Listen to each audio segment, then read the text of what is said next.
Hi, ho everyone. My name is Mr. Fruit, and welcome to the GG Over Easy podcast, episode 124. In today's video, we discuss some drama, but before we do that, some nice, happy, uplifting news Rob has to share with us. We learn about some developments in the Evo fighting scene. We're not happy about it. What's going on? A little sus. But we're certainly excited for the brand new Obi-Wan trailer and series to come. We also inevitably end up talking about Star Wars, and I'm sure half of you, the comments will be you blaming us for our opinions. But remember, I actually have a review here for you guys. Wow, I forgot those are things. 5 stars says, this is from January too. Hey, so bump up those reviews. I'm gonna start reading these again. Was that our last one? Not always on track, but the tangents and stories are always enjoyable. Oftentimes more so when they follow the script. So it's better than when we actually follow the script. Also, just in case they read it for a podcast, beginner Fate series. If you're just starting to watch Fate Zero, okay, this is when we were in the Fate Zero thing. Fate Zero, and then watch Fate Unlimited Blade Works. Ignore literally everything else until you're done with this. More to follow if you read this. All right. Well, we'll have to see how that develops. Thanks for the review, man. Thanks. We also talk about Overwatch and some other tangents we got too. And questions and Kenobi. answers. I already said that. Oh, okay. So look forward to that and more in today's episode. Woo! We'll talk into your ear in a second. Pardon your regularly scheduled podcast listening for this short ad break. If you guys are like me, you really struggle with staying asleep, probably waking up in the middle of the night more often than not, just like I do. That wasn't until I got to try BlueBlock's Remedy Sleep Mask. This mask offers 100% blackouts. It's like sleeping in pitch black darkness, which I really struggle with because there's always kind of light in my room. And what I really like about it is you can fully open your eyes when you wear the mask. It's great for people with long eyelashes and applies zero pressure to your eyes. I've been wearing the Remedy mask on and off, and every time I'm wearing it, I'm not frequently waking up and moving beds every night. BlueBlox ships worldwide in rapid time. The Remedy Sleep Mask is designed in Australia. BlueBlox also has other amazing products such as low blue light bulbs, red light therapy devices, and blue light glasses, all backed by science. Go to blueblocks.com/GGOverEasy and use coupon code GGOverEasy to save 15%. That's blueblocks.com, BLUBLOX.com/GGOverEasy and use coupon code GGOverEasy to save 15% off. Every Plate is America's best value meal kit. While most meal kits come with a premium price tag, Every Plate offers delicious dinners that won't break the bank. Let Every Plate plan, shop, and deliver everything you need to cook a delicious meal at the consistently low price. Choose from 17 delicious weekly recipes, then, well, sit back. They'll deliver pre-portioned ingredients and easy-to-follow recipe cards right to your door. Think of it this way. One meal from Every Plate is about the same price as a cup of coffee. Sydney and I made these Barbacoa Burritos, and they were delicious. I couldn't help but eat both of them. Try Every Plate for just $1.79 per meal by going to everyplate.com and entering promo code GG179. Get started with Every Plate for just $1.79 per meal by going to everyplate.com and entering promo code GG179. That's almost a $104 value. This episode is brought to you by Surfshark. This video is not available in your location. Does that sound familiar? If it does, then let me tell you why a VPN is a solution to all your problems. A VPN doesn't only increase online privacy, which you probably need, and helps you avoid hackers, it also helps you access entertainment because the content you see is limited by your geographic location.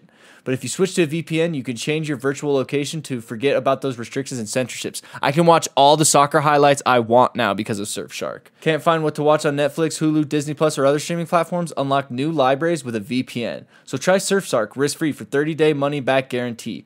Get Surfshark VPN at surfshark.deal/GG and enter promo code GG for 83% off and 3 extra months for free. You heard me right. That's 3 extra months for free. That's surfshark.deal/GG. Do you identify as crypto curious? If you thought about entering the world of cryptocurrency but felt a little overwhelmed, Coinbase makes learning to buy and sell simple. Cryptocurrency might feel like a secret or exclusive club, but Coinbase believes that everyone everywhere should be able to get into the door. Whether you've been trading for years or just getting started, Coinbase can help. Coinbase offers a trusted and easy-to-use platform to buy, sell, and spend cryptocurrency. They've supported the most popular digital currencies on the market and make them accessible to everybody. They offer portfolio management and protection, learning resources, and a mobile app so you can trade securely and monitor your crypto all in one place. Millions of people in over 100 countries trust Coinbase with their digital assets. For a limited time, new users get 10% in free Bitcoin when you sign up today at coinbase.com/easy. That sign up at coinbase.com/easy for $10 in free Bitcoin. The offer is a limited time only, so be sure to sign up today. That's coinbase.com/easy. Ladies and gentlemen, welcome back to the GG Over Easy podcast, episode 124. It's 124 for you cool cats out there that know big numbers. All you cool cats and kittens. Hello, you cool cats and kittens. Welcome to the hour of... Welcome to the episode 124 of the Tiger King podcasts, where we break down every episode of the Tiger King. We're going to... Oh, you guys thought this was... Oh, what have you guys been listening to? That couldn't be us. Well, okay, wait, real quick. Speaking of kittens, we're getting a kitten, guys. End of April. It's official. So we were on the wait list for a Maine Coon for about a month now, and we got on a wait list type of thing, and then they had kittens. They had 3 males, 3 girls. Okay, we're looking for a boy. So the 3 boys were snapped up, but now there's only 1 family ahead of us, only 1, and the next litter has 3 boys, but one of them is orange. But so we're not getting an orange kitty because like Max was orange and he's the only orange kitty I will ever have. So we are now it's either we get this blue and white Maine Coon or this silver tabby Maine Coon, and I'm stoked. I cannot wait. If you guys got name ideas, put them in the comments. Christian already came up with a good one. I think it's like close to number 1, close to. It kind of depends. What's the one close to it then? Albus. I'm not a big Harry Potter guy, but I do like the name Albus. I think Albus is a good name. I think Albus is a really cool name. And so yeah, like Albus. But Irwin is super cool too. It all just will have to like kind of depend. And then, like, the end of Attack on Titan, too, depending, I saw a little Irwin cameo come in, and so we like that. That's no spoiler or anything. It's kind of like, but my little Maine Coon, you can barely see her out of picture. She's literally right below my hand. Mm-hmm. I put the little mushroom chair next to me, and now they like to sit up there because they're in perfect pet height. Oh, cute. But then I was like, okay, well, if they like that, the mushroom chair, like it doesn't have a lot of room to sit because it's like slanted. I was like, okay, I'll find something like for pets. So the other day, this thing arrived. Actually, it arrived when we were raiding, and it's like 2 stories. So like the bottom one is almost just like a little bottom bed, and then you got top bunk, and then stairs going up. And this is for dogs? Yeah. And it's a little dangerous because if they do go up there, it's literally my desk height. So they just try to start walking on my desk. Yeah, and I'm like, we need a boundary here. But yeah, I did all that. We even got like different steps because the ones previous were pretty steep and don't really work with little corgi legs. Yeah, and they don't care about it at all. They still just sit in the mushroom chair. Oh no, yeah. See, dude, and like, if you had cats, you would have learned that. If you we would order Max. Like, we ordered Max's super big cat tree, and it was super nice and super awesome. And then he ended up just sitting in the box that the cat tree came in. Like, it's. But now you have a cat tree for future Maine Coon. Yeah. So, and then we're also rescuing one. So we'll have 2 kitties. So we'll have. Yeah. So we'll have, like I said, Rusty and Albus or something. We don't know yet. That poor cat gets rescued. Like, I can't wait to get a proper name, Rusty.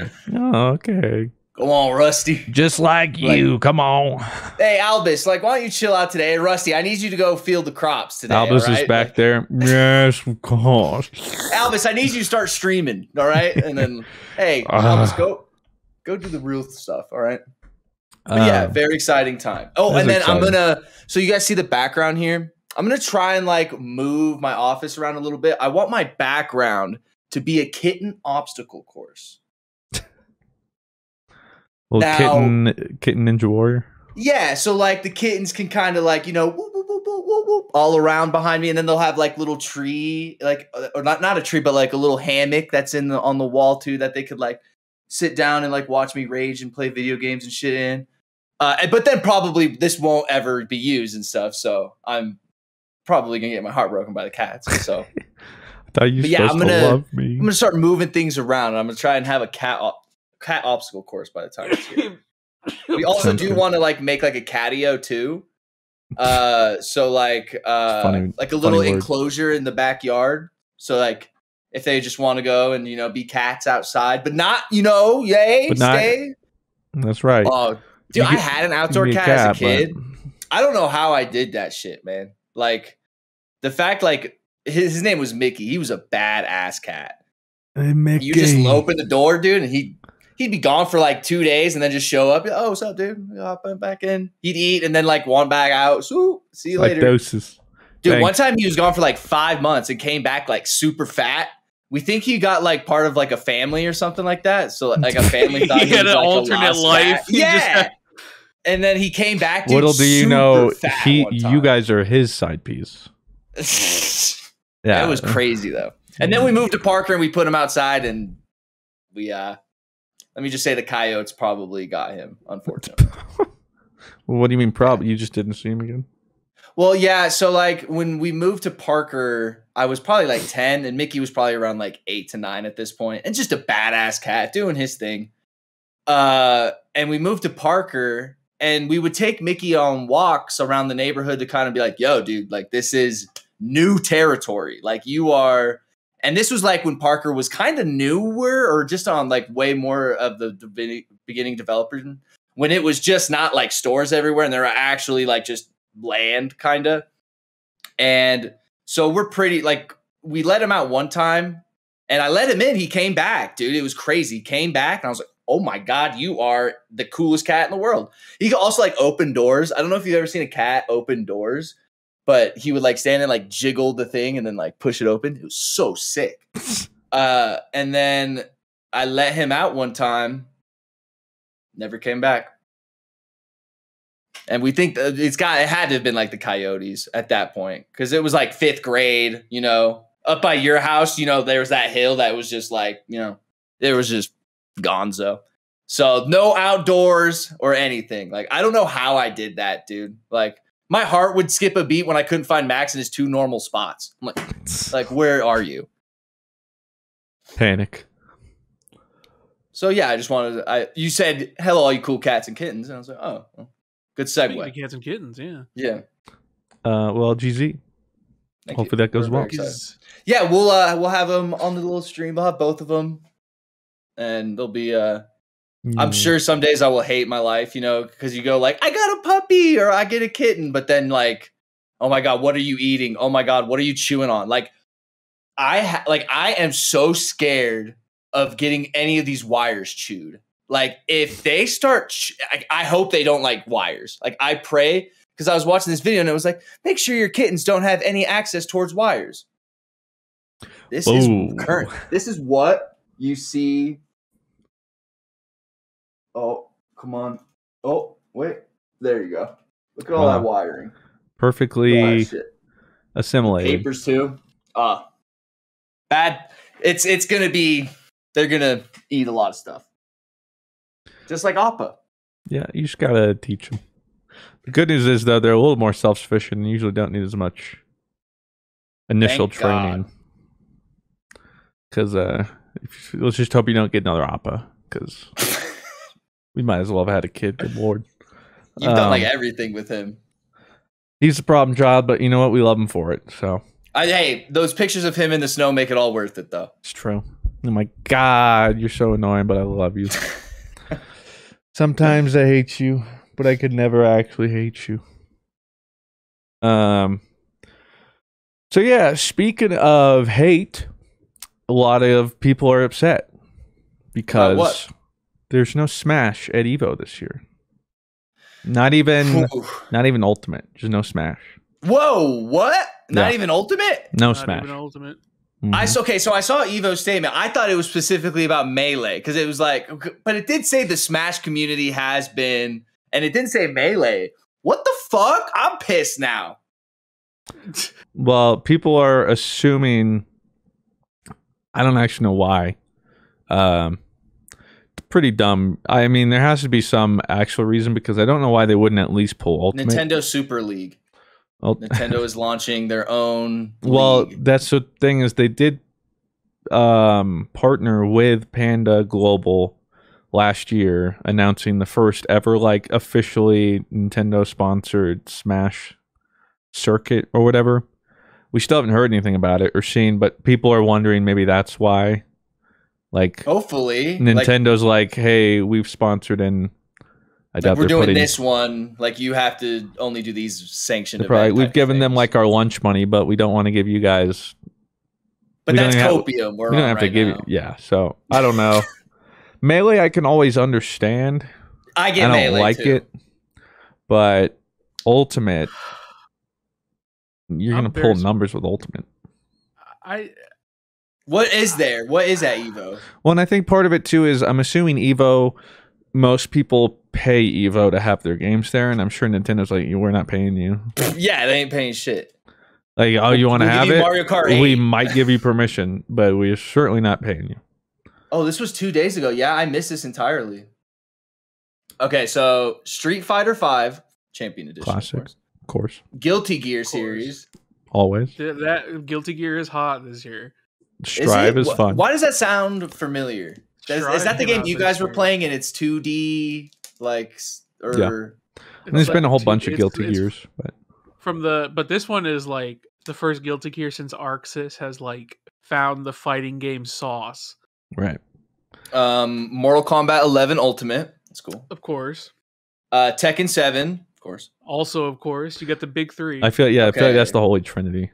This is gonna be I'm gonna butcher this. I don't KOFXV or King of the- Fighters? Yeah, the King of Fighters. Is that so? That's new, right? Is that like That's a Terry debut? Bogard. Yep. King of Oh. Fighters. Are you okay? It's an old classic. Old classic. Yeah. So Not, that's not a the most Nintendo- popular. so that's a but has Nintendo game? dedicated Power fan Wave. Power Wave. base. Mhm. Power guise. Melty Blood. I have never heard of that one. I don't know what that is. Yeah. Yeah, Melty Blood. Apparently, Dragon Ball Fighter Z. Which which was the most hype I was because I've missed Dragon Ball Fighters at Evo. Dragon Ball Fighters is like Marvel vs. Capcom level hype. Like it's just That's going to be the biggest one at the event now. No. probably What? not. It's been a couple years. Dragon Ball Fighter Z not as popular as it once was, just because shout out Bandai Namco for killing its tournament scene. Yeah. Like, I would assume it's just gonna be one of the Holy Trinity: Tekken, Street Fighter. probably Tekken or Street Fighter. I don't think Mortal Kombat. No, I But- don't think Mortal Kombat, Mortal Kombat has, usually does pretty good. It does pretty good, but it's I never, want to like, say maybe the- Tekken will be the. Um, Would be hype. I think Guilty Gear will probably also be pretty up there, just because Strive is really popular. well, and Ultimate was Ultimate the number one? Ultimate viewed? was head and shoulders the most popular. Okay. Like it wasn't even close. Last year Fighter Z, its first year was was think- massive. it was either 1 or 2, But that was when but that it was was year one, it was 1 one. too. was that just Bardock and his attack or whatever? When the chat would always. Oh stand yeah, there? everyone was Cell. like, yeah. Well, there was And the then cell the opening. cell yell. Oh, that was Oh, sick though. That's cool. I like that. Okay, the next game we have here, Grand Blue Fantasy Versus versus, yeah. it came I'm out a couple surprised years at that ago. one, to be honest. And Skullgirls. Skullgirls. Is not huge, but it has such a niche, tight community that's Yeah. still super competitive. That's like Sonic Fox's main game. That's a dedicated. Wait, really? classic. So Sonic Fox is probably competing in Mortal Kombat 11. Oh, he competes in like every single one. Yeah. Whichever That's ones he sick. can juggle. Yo, can That, like, I don't. give you guys some insider info? We've been trying at content to get Sonic Fox to be one of the drops for content so hard. And fucking Evil Geniuses is just one of the hardest people to get through. That makes sense. But it's still in the works, boss though. Phase, but yeah, how do we not get Ultimate in this? It's just, it's probably a Nintendo thing, quite honestly. It's so hard to get Nintendo games to be at anything. So when you have them not working with you and are like, like it's just hard. You know what I think would help Evo out? Like just for kind of viewership. If I was like a marketing or PR person there, throw in like one game, like one fighting game that is just a meme. You know, one year throw in the Shrek Fighterz or something like that. I'm surprised we didn't get Nickelodeon Fighters. That's why, and then that's what I was gonna say. Like throw Nickelodeon in there, just because that's just fun. And then they could be like whatever the biggest finals is, have like a top 16 or something like that. It like before the Tekken thing or something like that. I think that would be really cool for not only just viewership wise, but just kind of different kind of games, community. You know, if you're trying to build something bigger than just a super competitive tournament, which I think. But I think that's doing nowadays. Well, I think too, though, Evo's just Evo at this point. It's too big to fail. Even after their creator came out as the Skamaz doing like sexual offender or whatever, it's still doing just fine. Went on to the next person. They're like, all right, we go again. Wow. So really, no. God damn. I bet the ultimate players that kind of depend on Evo, that's a really nice purse. I would say. Don't though. Like you don't think so? I don't think Smash has never needed Evo, to be honest.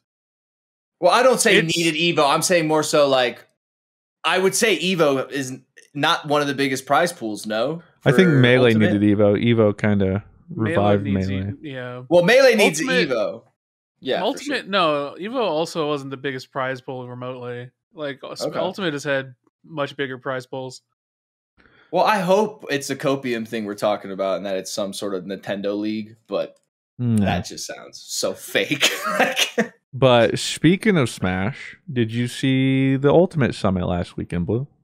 I watched all of it, and it was such a weird summit because no MKLeo. Yeah, fourth in the place. Grand Finals. I was shocked. It's the first time he hasn't gotten top 2 in a major since like 2019. Yeah, literal years. And he bowed at fourth, which is still good. Yeah, I mean, like, it's still... But also, my boy Proto, that was sick. What a run. Proto Bantam, that was sick. That was so dope. Wait, what character he won? did that. He did that last summit, too, where he just... well, not last summit, but... I mean, he always has these tournaments where he's just like, holy fuck, this guy's going all the way. The person who won, Rob, was Spargo. Who has definitely been up on the rise for the past couple of years. I've never heard of him. He's started to be considered. I think he's been going in. I think it was rated second best behind Leia. Yeah, Spargo's. He's like one of those picks where if you haven't followed Smash over the course of COVID, he's been on the come up. And he won with Pyramithra and Cloud. I think Who's Pyramithra? That's that Xenoblade Chronicles character that came out, and it was the like I don't know who that is, but like Sonic's happy, so I'm happy for him. You know? Oh, okay, yeah, yeah. Okay, but good for Sam. That's a Sammy pick. So that pair or whatever, and then Cloud, yeah. And finals, I think he mainly used Cloud through top 8. Did he play MKLeo? No, because winners semis he played against Light, knocked Light out into losers, or was that winners final? Whatever. He was opposite of Leo in winners, and then Leo got knocked out, and he went through winners and then didn't get a reset. He just swept in the finals. Okay. But Light getting second too, that was pretty cool. That wasn't it really came in firing away. Wish it was Proto, but I haven't played Ultimate in so long. Like I don't even think I've played Sora. Was Sora in any of the? Is he top good? 8? No. Well, I mean, it's not that he's not bad. I mean, most of the Ultimate cast is viable, competitive. Viable. Yeah. But like, I mean, like if Leo decided to pick him up, yeah, he probably would have been in top 8. Sora was. Depends on who's piloting him, because he got Byleth. I hope he just swaps off Byleth. I mean, it's just not fun to watch. I'm gonna say it. I don't really like. I Byleth. agree. I love Leo, but his obsession with playing a good Byleth has gotten old. And people are figuring it out. Not is Sleeper like Olimar? Is Sleeper or no? No, it's just like he's literally gimping himself because that character is about literal mid as mid can be. So he doesn't play Joker anymore. He could, but he just doesn't. He's like, yeah, he's just definitely playing for fun, which I respect, because like at this point he's so like like Tom Brady at this point, you know, like he doesn't. Like, what are you playing for? Tom Brady comes out only throwing lefty, essentially. You know? But like at the same time, like sometimes when he's like losing, it's like, and he sticks to Byleth, I'm just like, come on, all right, bro. But it feels like I'm not getting Leo's full power, so it feels kind of like I'm getting cheated a little bit. But then again, like I've got a hot take here. People are hyping up Tweak. I haven't been impressed with Tweak for a long time. Yeah, he's been past his prime for like since COVID. Well, he popped off last summit. He did, but I think that's the one thing too is I don't feel the Diddy Kong, but that's his thing now. He's like he swears by Diddy Kong. I quite enjoy the Diddy Kong. I just think Tweak is so inconsistent that it's hard to stand. Well, and he's a very emotional player. Like Leo, cold-faced, unmoved, something happens. Just his mental. This man has something that I've never seen in a player. But then Tweak is probably what I would be. Total opposite. One loss, mental go boom. Like it's out of there. And so I mean I'm still rooting for him. But yeah, it's just been harder. Like he did have that summit pop off last year or whatever, but it just felt like every time I watch, people are like, this is it. This is Tweak's win. Everybody's hyping him up to be like the #1 seed practically, and then he's just coming up short right now. I feel like part of it is just the dialogue and discussion around him right now. I think people are just putting too much pressure on him and hyping him up. And so I think he's been overhyped for a little while. Who does he play? I forgot who he played back in the day, but Wario, Wolf a little bit.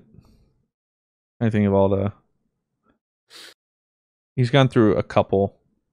But yeah, recently it's been Diddy Kong past like year and a half, 2, something like that. Okay. Which like last summer I was a big fan of the Diddy. But watching him, it feels like his Diddy play has become solved. He's not able to pull off a lot of the cool stuff, or people are punishing him more easier, which is just the nature of it. But people are watching the tape. But the highlight of the summit for me was Proto's mental game against Leo. Nobody's ballsy enough to try and do something like that. And this man was like literally handing away W's so if you didn't know, Proto Banham plays 2 mains. He has Lucina and Min Min, which is the ARMS character. And he was so confident. He came in game 1 with Min Min. Won. Game 2 switches to Lucina. Loses. Game 3 switches to Min Min. Wins. Game 4 switches to Lucina. Loses. And then game 5 picks Min Min and wins. And they even interviewed him, and he was like, yeah, what I was trying to do is, because the way Lucina and Min Min play are polar opposites, and towards the end of every Min Min game, it looked like Leo was figuring him out. So he would win, switch to Lucina, practically knowing 100% he was going to lose, but just to get Leo mixed up. Balls. Against the best player in the world. Very balls. And he did it. You gotta get creative. Yeah, I gotta give it to him. Like I wouldn't have done that. Be like, no way. Was there a melee summon or no? Was this all just ultimate? There is. It's not at the same time. Oh, okay. But yeah. So anyway, Smash is cool. Esports are Smash fun. is Smash cool. is wicked. Yeah. Watch Smash and watch CS:GO. If you take anything away from us, those are like the esports I think we follow, and League, I guess. It gives me goosebumps. And you know what else gave me goosebumps? Oh, I know where you're going with this one. The Destiny 2 raid. I'm just kidding. Dude, the Duel of Fates coming in the Obi-Wan trailer, bro. Bro, I was about to bust a nut. Oh my goodness. Oh, He's going to right now. He's Wait, guys, what about my series? What about my series? shut up, Boba. You had your moment for 4 out of 6 up to 7 episodes. I'm sorry. I'll believe myself here. Claire was saying something like, what if it turns out to be as bad as Boba? And I was like, this trailer's already better than Boba to me, so it can't. There's no way. I got that as a Christmas gift, by the way. Sick gift. Yeah, it's pog. Subtle flex there. Well, I saw the trailer though as soon as it came out, because I was like, oh shoot, because I remember seeing the tweet earlier that morning, the hello there. And I'm like, oh shoot. Oh yeah, I saw that too. They're memeing, and then I was like, oh wait, what? There's a trailer. Watched it, and then I went and told Claire, like, have you seen the Obi-Wan trailer? She was like, no. I'm like, I gotta show you. There's a part in the trailer, I'm like, it hits different. So I'm like watching her. Nothing. Because you want to know how she feels about it. yeah. And like the moment's coming and it hits and nothing's happening. I'm like, come on. She's like, what part? I was like, what do you mean what part? The fade, the title with the Duel of Fates in the middle. And she goes, what's that? I'm like, yeah, and then I play it. She's like, what's that from? I'm like, are you kidding me? yeah, I was like, she's like, that's not iconic. I was like, what do you mean that's not iconic? I was like, Darth Maul, Qui-Gon fight, Phantom, like, come do the Duel of Fates. And she's like, I don't really remember that scene.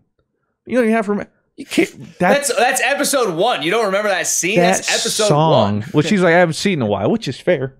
But I haven't even seen that movie that many times. But that song, like, I mean, like when I 1 is cheese. Like, when I think of like Star Wars, Duel of Fates, baby. It's like Duel of Fates, or maybe like the Imperial theme for me. Like those are the two. The that's only just redeeming, the only redeeming like parts from that movie.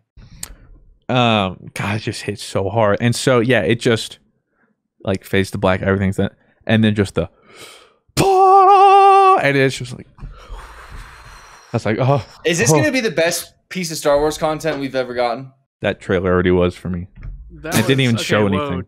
Whoa, chill. I am really interested to see how they approach having like a character, like have a character show who is established and, you know, has actual history in the movies, because I know Boba, whatever, that dude had like a total of 10 minutes of screen time. Yeah, everything we knew about the whole craze around Boba was just completely made up by. You're making him up as you go, let's be honest. Whereas like having like seeing what they're gonna do with Obi-Wan Kenobi, who we know is like, I'm excited. Yeah, and I know people have talked about like a Maul Kenobi thing. And it's like you could get that with Rebels, but nobody watches Rebels. So I love Rebels, Sedge. And it looks just so good, dude. It looks. I'm so excited. Oh, They showed a lot of the Inquisitors. They didn't show a lot of Obi-Wan, which I mean I think is good. I want to. He literally didn't say a word. I think, right? I don't think he had a line in the trailer. Did you guys see Luke hit that? Yeah. All I know, I will say this though. Trailer started. I'm like, more Tatooine. Yeah, please. I am sick of Tatooine as well. I get it. That's where he like hermited, but like, and then the rest of the trailer wasn't Tatooine. I'm like, thank God. Yeah. Some of it won't be Tatooine. I do like the concept when they were like a Jedi, like when you hunt a Jedi, like they leave compassion trails, like they have to, like they'll see what's going on and they have to intervene. So it only takes time, like just patience. Like they'll come out, and that's like such a sick idea.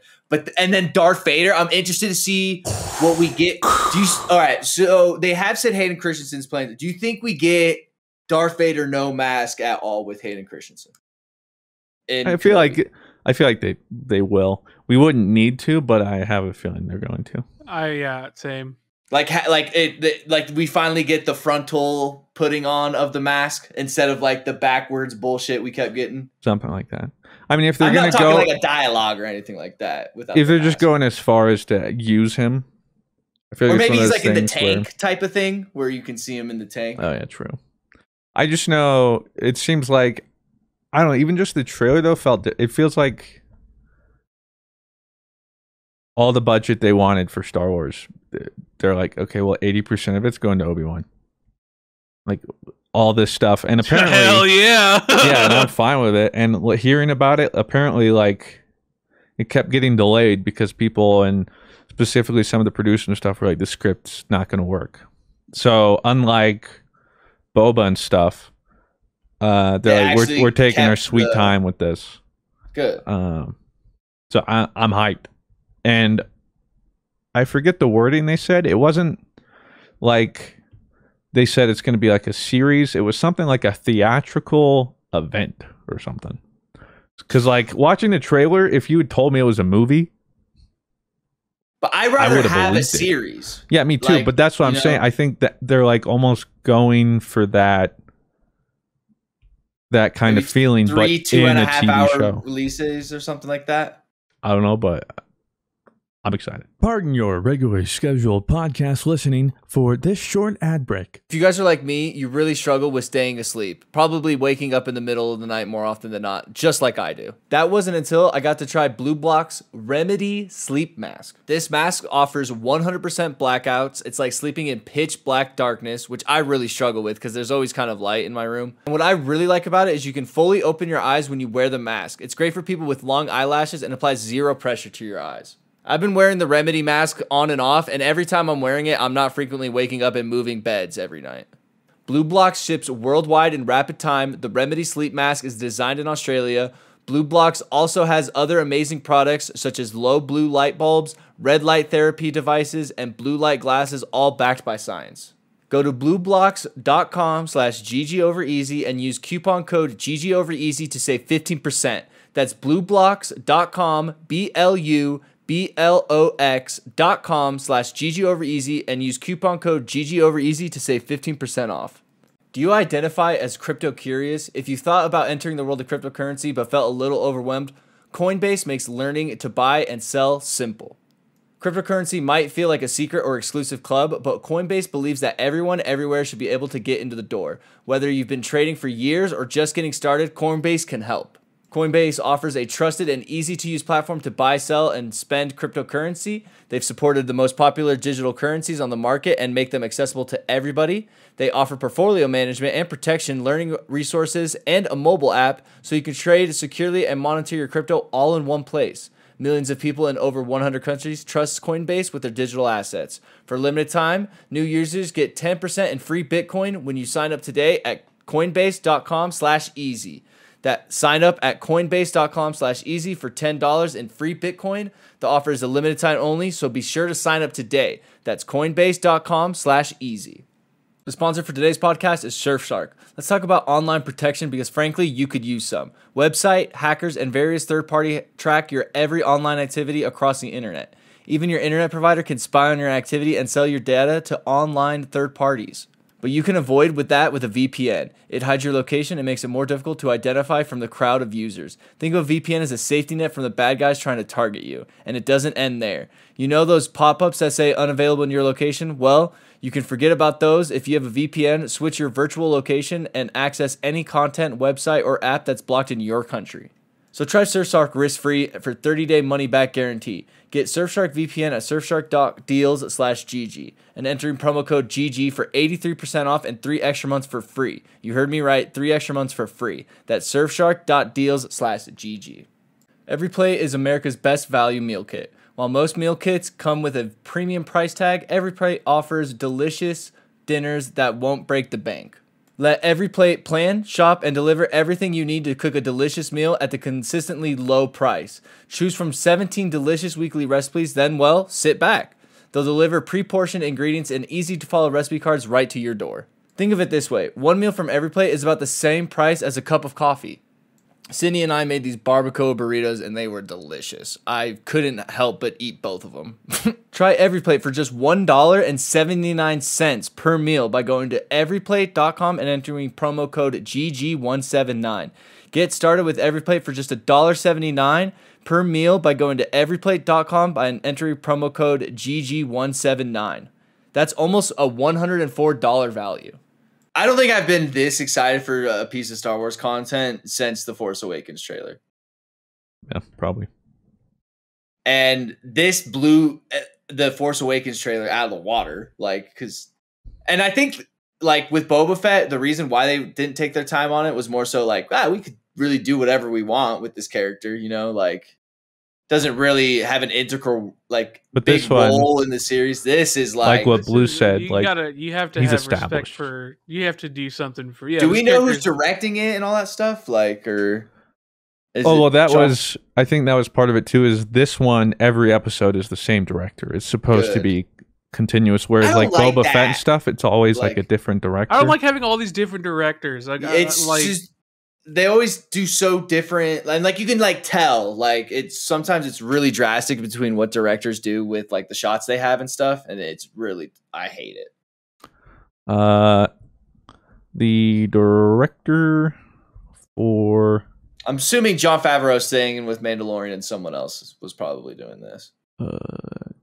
Mando X Kenobi meetup. Just kidding. Timelines don't line up. Yeah, unfortunately, it doesn't work with the time. I mean, it could, but he would be like a baby. It He'd be a little Mando baby. The series is directed by Deborah Chow. Okay. A Canadian filmmaker. I'm trying to see what she's done before. She's gonna kill it. She did do a Mandalorian episode. I don't know which one. Oh, she did Chapter 3 and Chapter 7 of Season 1. Those ones. Yeah. Apparently, if this is to be believed, there'll be 6 episodes.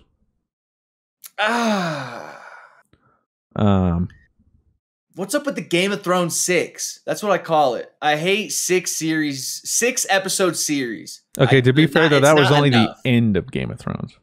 Game of Thrones before that was always. They also announced this as a limited series. They didn't announce it as a whole. Normal, you don't think we get Kenobi 2? It depends on where they end it, but I mean, with the timeline they're going with, how much room will there be between this ending and then what we know when the New Hope starts? Give us a Vader show. I mean, Vader walking with a bunch of groceries. I think we talked about it, a Rogue One or whatever at the end. That's the only time you've seen Darth Vader just be Darth Vader, who's just boom, boom, pat, cat. Give me a whole movie of him just fucking up rebels. That'd be wicked. That is such a cool scene. It's still probably the coolest. It just that and Leia, it just felt so well, and I think part of it is just from what we've known, the original trilogy is undefeated, but I think we've talked about it. It just had technical, physical limitations. Yeah, limitations. Yeah, it. Star Wars has grown to be known as this, there was just never a big focus on the Jedi and Sith and their actual powers and what that would look like. But then you see Darth Vader at the end of Rogue One, you're like, if it was made that today, we could have had 3 movies of that, Yeah, it's a 40-year payoff of just waiting to be this dude really is bad. And then when you see really the only fights he's in, it's really just the guy at that thing yeah, it is really kind of, you have to use your imagination. And then I think honestly, personally, I think the prequels, they went too crazy on the acrobatics. When you see flip-flopping and some of them are definitely, I mean, even George Lucas was like, all right, I think I would. I think I went a little I think I might have gone a little too far. Yeah.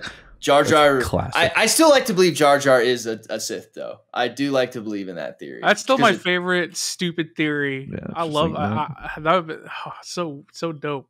It would have been a really cool kind of idea. Well, interestingly enough, actually, I don't know if there's any validity to this because I haven't looked it up, but someone was telling me that specifically, especially with the newer trilogy we've had, because everyone had problems with Rey just came out of nowhere and stronger than the strongest Sith Lord that's ever been I known. still Reddit don't you fucking posted know was who so Rey funny. is, dude. Yeah, like how did that happen? And apparently, again, I haven't looked into this, so I don't know. But George Lucas has always been about the Force will always balance itself between light and dark. So apparently, and again, you'll need to look out first parties. Like this is just from what I've heard. This could be. Yeah, I don't. This is just something I've heard, and frankly, it wouldn't surprise me if it was true. But the Force is supposed to always balance itself out. So in this case, what ended up happening is essentially Rey was like the last Jedi, right? And so I guess just all that Force had to go into her to balance it out, so that the the dark Sith side was wouldn't at. win. Yeah. So I guess that's the reason why she just like super. That doesn't excuse the kiss. Yeah, or I Oh mean, my yeah. god! Powers. Still, nothing's ever gonna excuse that Or kiss, any- dude. Although I did put in that DM, that little video I found was pretty funny. That video was hilarious. Yeah, I found this video. Maybe like realize like God, I hate that. It was on movie Reddit. So much. You could probably find it though. But yeah, it was like this like funny mocap. But Rey's sitting there healing that snake thing. Yeah, Worm whatever. Snake. Like the and her mom's like all pissed, and she's like, "No, I'm helping." Like healed the wound. And then Obi-Wan and Anakin show up as like ghosts. And I'm like, what's she doing? I think she's healing it. How? Like Force healing. What do you mean Force healing? Never heard of that. Why didn't I hear about that? Yeah, it was awfully kind I Yeah. could have done this the whole time. And he's like, No, well, Matt, she read the ancient Jedi text. Any of us could have read those. Like, what do you mean she? And then yeah, it cuts to He's like, Yoda, did and the he's High like, Council have to like, yeah. But yeah, it's It's just really- like he's like, all this could have been avoided if you guys just told me about Force healing. And everyone's like, yes, it probably could have. And it's Like, just I think force healing and then the light speed cruiser into the bunch of ships. Those are like the visually two. though, that was worth it for me. Sure, like the visually. I'll That do- payoff. well, and That payoff. That's the only redeeming quality of the Last Jedi. and the thing too is that like thing slicing through the ship doesn't have ramifications as, hey, here's this thing that could have literally changed the course of Star Wars history. Where like, hey, if someone had just told It changes how Anakin, light speed works. It changes how everything. You know, you can't have anything in front of you now. It doesn't change it as hard as people think it does, because like the whole point is that a lot of ships can take other ships at a light speed. So if they didn't have something for that, like that's on them. That movie is trash. It's a trash movie, but the shot is cool. Yes, I will agree that like the no sound or anything like that. You just see like that fuck. Like yes, it's cool. Like maybe it fucks a couple Very things cool. up, but like so be it. It's see, worth that's it. one where I'll be like, yeah, okay, all right, I'll give it to you. Okay, Yeah, so I'll but give the it. Force healing Alright. wasn't as cool. I'll give it. Give it. Yeah, oh but then my God. Force healing, it's like, where did this come from? And why does she know? Like, what? That was it too. It's like, why does she evolve? That's I think just what. There's just no Never mind. payoff with her. There's never any payoff with Rey. Yeah, it's just She's just like unfortunate she's powerful. Why is she powerful? And then it's like, dude, like just give me something. Give me something. The whole point is to see these characters grow. And if like Rey's literally the same I still want from Finn Force to be Awakens the Jedi. Well, to the third movie, the only difference is now she kisses a dude who has literally been trying to kill her. Wicked. Let's go, Star Wars. Abusive relationships are trendy. Let's go. I'm still in the camp that Ryan Johnson is the worst thing that ever happened to Star Wars ever. You can call me a Star Wars neckbeard, loser, fan nerd. I mean, I don't can't care. even hate on. I think it's Disney's fault too. Yes, They're in agreed. charge of hiring. Agreed. Yes. They greenlight everything, and I can't remember. I think it was JJ's like, hey, I'll do episode 7, then I'm bowing out, which is Yeah. fine. But then Yeah. you need JJ and whoever, to me and be like, hey, this is where I was taking it, and this is what I was thinking. Instead The of fact they didn't have a plan, and they were like Rian Johnson. Don't get me wrong, Last Jedi, one of the worst movies I've ever seen in my life. However, he's a great filmmaker, right? Knives it's Out. I love Knives Out. He's a great director. The problem is, if you were to give Rian Johnson a trilogy where he just does his own thing, I'm sure it would have banged. But when you give a new trilogy to different directors, and you have nothing, no level, no. Hey, here's the rough game plan for 1 to 3. None of that. They're just like, yeah, just fucking do whatever. And then you're like, whoa, he did whatever. Well, see, yeah, like the more I look back on it, I can't place the blame on Rian Johnson. Some of it is to blame for him. Yeah. But that's part of it. Is imagine you are placed into the most popular, widespread franchise, and it's a brand new trilogy. I think he did receive notes or something on where JJ wanted to go. But I do respect that he wanted to take the series to bolder places because, as we've talked about, Force Awakens was good, but it was also good because it was incredibly safe. It didn't do anything very safe, crazy. So he's like, hey, I want to like reinvent that and make this trilogy its own. It was just misplaced. And again, I can't also put the blame on him because there are a lot of people he has to talk to and a lot of people that have to go, yeah, we're going forward with this. So there's a lot of blame to place. Because that's just what it was. It was like episode 8 and then 9 felt so... 9 was like damage control central, and it was too late. Because they're like, okay, if this is happening, how are we supposed to explain this? Or like, okay, well, I want to do this episode 9, but it wasn't set up in episode 8, so rushed explanation, here it is. And so I think that was just its biggest problem, was if they had found someone to sign on for all 3, I would have been fine with the trilogy by just Rian Johnson had he started. And then we could have seen what an entire thing would have looked like. And then if it sucked, then it's like, okay, well. Or even just the company, or even just people at Disney being like, hey, we're going to have 3 different people directing these movies, but we should probably like that's how it works, right? Like, not even in trilogies, there's different directors, but like what Marvel does. Hey, one dude's in charge of the timeline. There's still a couple things we need you to do, by the way, that are non-negotiable. You know, these are core parts of the story. They have the dude in Loki who's preserving the timeline. He's like, hey, talk to me. We got to make sure this works. All that is a blessing in disguise, because hopefully they're all transfer that to Kenobi now. Like, which it was like that. It was like they probably felt untouchable. It's Star Wars. How can it go wrong? And then it came to such mixed reactions. And again, I know there are a lot of people that watched and especially heard our Star Wars and like, you guys are totally wrong. That's fair. If you enjoyed it, good for you. I wish I did. But yeah, we were not. I wish I lived in that reality that you do. That is you are very lucky. Because I wasn't. I still haven't seen Batman too. Think about it now. I still haven't seen it. Apparently, I didn't look into it, but 2 series have now been TV shows have been greenlit from that. I don't know if it's just in the same universe and it's Robert Pattinson. I don't know. I highly doubt it. It's going to be Pattinson. No but chance. I feel like we're going to get Gotham 2.0 and it's going to be... I don't like that. Who, the actor for... oh my God. The police officer. Good God, I'm blanking. Commissioner Gordon? Yeah. I'm trying to think of his actor's name. He's been in a lot of things. He's a great actor. Jeffrey Wright. Jeffrey Wright, yeah. So, like, it wouldn't surprise me if... It's a Commissioner Gordon type of... That or... Well, I can't say much else without giving spoilers. So. Yeah, I don't like what DC did with, like...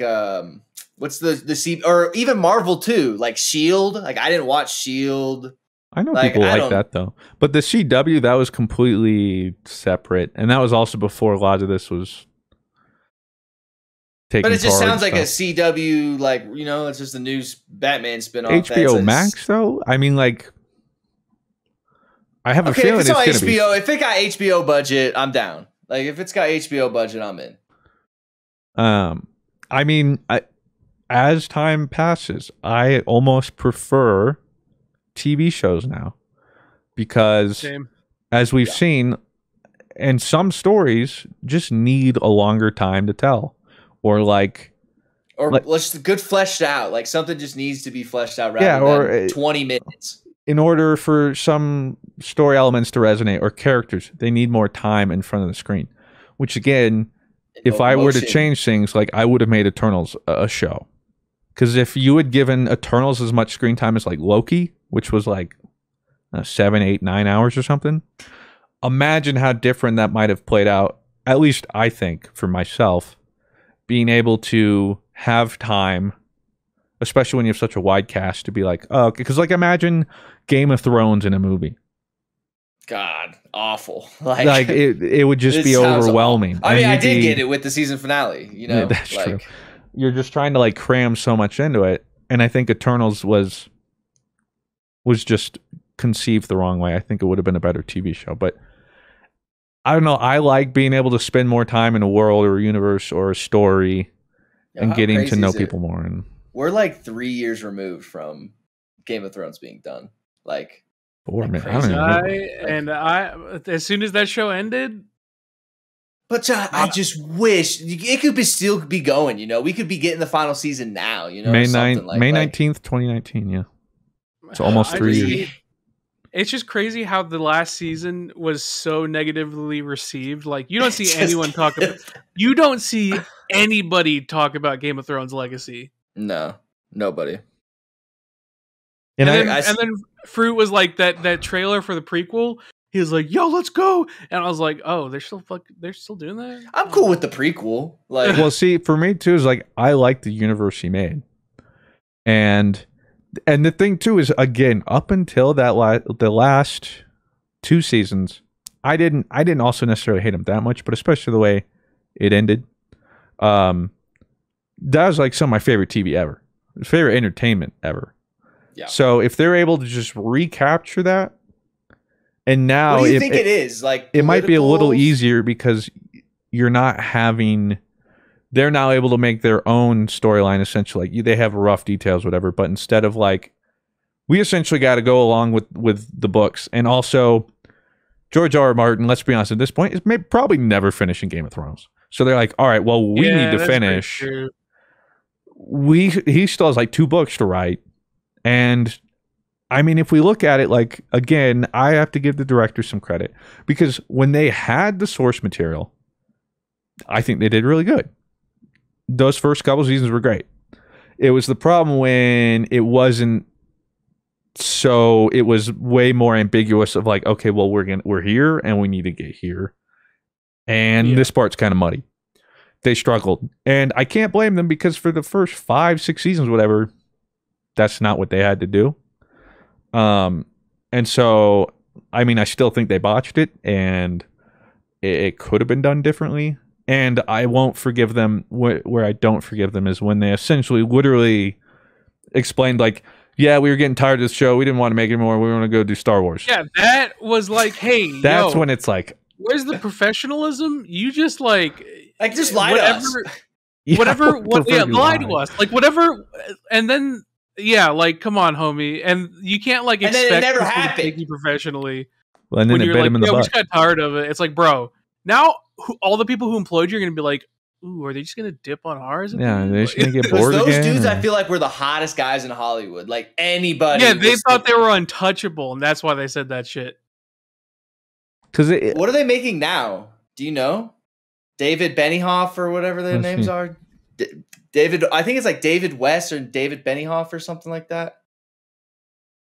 But what is it about Game of Thrones that we liked about it so much? Do you think it was like the political backstab and I think it was just mix of action? Just it was both. Like it was the political, but like the really smart political, and then the just the how they talk. I don't know. It was just amazing. It's medieval, but like high fantasy and like season 3, I think, and season 2, Game of Thrones is some of the best television in the world, like ever.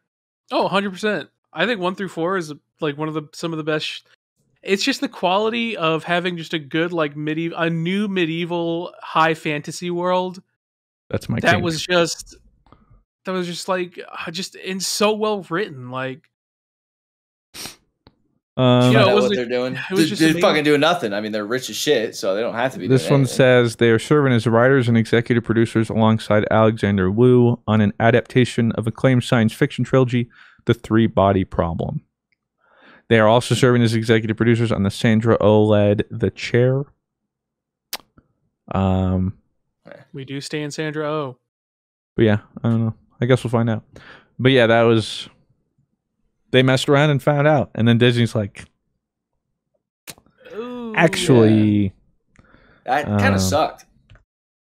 And I mean, I just think it's so disrespectful is because, like, I get it. Maybe you are tired. I wouldn't blame you. But you signed on to this. Man. Well, and now you just have this crazy fandom that just wants to see it through. It's like, do it for them, you know? Like, I know you want, but like, you're right there.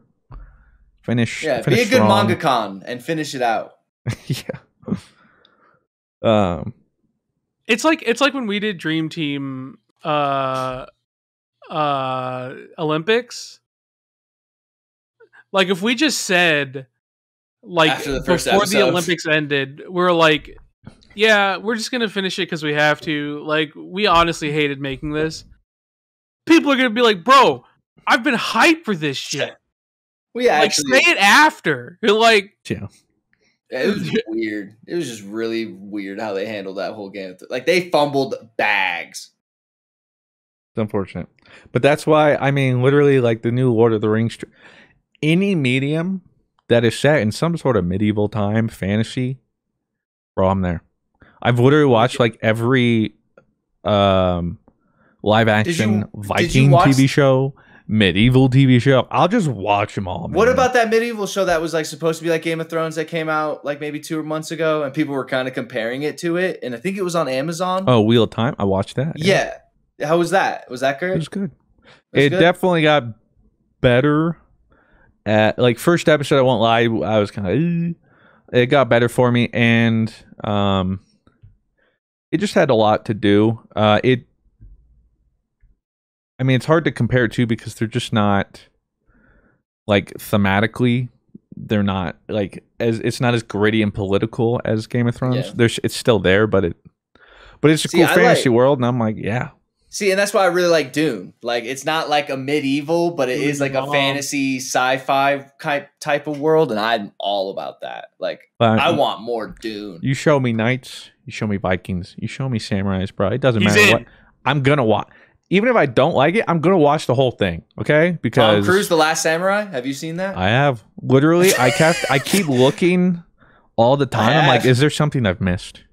Because, like, I've practically consumed it all. Matt Damon and Protecting the Great Wall of China. That was bad, but I watched it. Oh my god! Please don't get me started.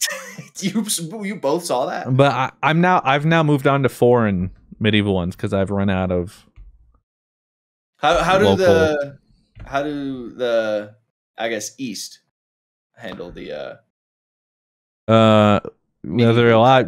I mean, the interesting thing is, like, for us, it's a lot of medieval stuff. For them, it's a lot of feudal Asia, which makes sense. Like, that's just You see that? You see that meme where it was like Western company, or no, it was like Eastern company. Hey, congrats on your feudal Japan game, and they're talking to the Ghost of Tsushima devs, which are Western devs, and then it's like Western devs.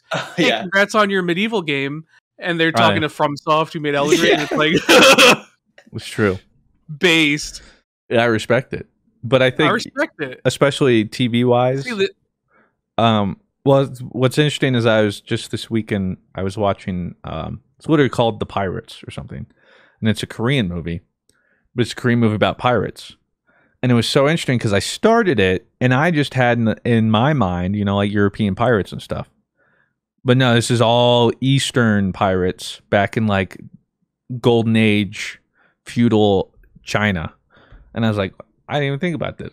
They're pirates. This is what their pirate thing was. But that's also, I was like, wow, we wouldn't have gotten something like this. So that was interesting just because. I'm really jealous that you're able to just try new content. Like, I don't want to get hurt. I've been watching Dexter's Lab again. Like, it's a curse though, because it doesn't matter. 99% of the time, it doesn't matter how much I enjoyed it. I'm never going to consume that again. So for me, I don't like it because it's a never-ending chase of what's next. Like you're always watching something new every day. I feel like I'm I always watching don't reruns. I don't rewatch things. I literally, aside from like the Dark once Knight. It's done, I'm mostly like that too. Where it's like once I've watched it, like I'm definitely not going back. But like with like, there's rare cases with Mando where I'll like go back and watch the series again. I just wish I wish I could. I don't know if grass it's because is greener. I'm afraid of being hurt, or I'm afraid of just being like, this fucking sucks, and I don't want to pay attention to it enough to like the show or something like that. It's very rare, but sometimes I am like, this is bad enough that I'm just going to stop watching. But also, some of the times, like I talked about it with like those Cube movies and stuff too, as long as the idea or the setting and general premise is interesting enough, I'll give you a lot of leeway. A lot of leeway. So if that means I turned it off, a lot. If I turned it off, then that's like, all right, because like it was that like Pierce Brosnan. The last thing I remember just stopping was that Pierce Brosnan movie. Yeah, which was just like, in all forms of entertainment, this has failed. And like who greenlit every aspect. It must have been a money laundering thing. I don't know what it was, but it's like, oh my goodness. What was that movie called? Let's see how it did at the box office. What was it called? Pierce. Yeah, it's like Pierce Brosnan heist movie. The Misfits. Yeah. Okay, The Misfits box office. Find out. The Misfits box office. 4 million. Oh wait, okay, that's not. Okay, this is not. Okay, here we go. I guess. 19% critic score. The budget is 15 million, and I'm looking at the gross. It all went to Pierce Brosnan. Worldwide. Budget was 15 million estimated. Gross worldwide 1.5 million. So not a great return to whoever funded this movie. It was. It's only an hour and a half, though. You could get through an hour and a half. I watch it tonight. I just do it. I'm telling you. I hate watching bad movies, man. That's what I'm saying. You'll understand why I couldn't get through an hour and a half. Yeah. It was like 20 or 30 minutes. Have you watched The Room or whatever? That's like the most infamous like bad movie. I haven't seen that one, though. Okay. I have a feeling I won't be able to get through that one either. You don't need to. This one, but it has 53% audience score, which is shocking to me. And usually, like, audience scores are pretty generous, and I know 53 is like still pretty bad. It should not be that high. That means 1 out of every 2 people is that like the like, worst piece of content you've. That's the worst piece of content you've taken in the past 2 or 3 years. In a long time, yeah. Yeah, it's just. Oh, that's hilarious. And I suggested that to Claire. I stopped it. I'm like, I'm so sorry, babe. I'll never forgive myself for. She was probably like, I don't care. Well, she was just like, so you thought it was bad too? I was like, oh yeah, this is like, she won't say anything. No idea. But no, she's like, I'm here for the ride. Like, but I turned it off, and she's like, that was terrible. I'm like, yeah, that was. I'm sorry. But yeah, so I can get away with a lot, and that's what I'm saying. Even when I disliked Game of Thrones, I still watched it, and overall, I was like, this is okay. It's not what I would have, the standards I have for Game of Thrones, but like that's plenty watchable content. And I got a question. I got a question for you then, Mr. Frey. I'm going to transition here. Okay. How much leeway do you give to Destiny 2 raids? Approximately 25 symbols. Oh man! But they gave us. Oh, we're going into this. But they gave us 26. So. Well, I figured we were kind of bitching about movies and stuff like that, so I figured we could talk about the Destiny 2, the newest Vow of Disciples raid. Because we talked about last episode. First of all, hey, I'm proud of us, boys. First of all, we fucking did it. We brought it home. In 22 hours of gameplay, I will say that for all you gatekeepers out there. We brought it home. It doesn't matter. Content. We did it in contest mode. Get fucked. Yeah. So the boys have it. We got it. Now, do I like it? Now that I know the symbols or our call outs and stuff like that,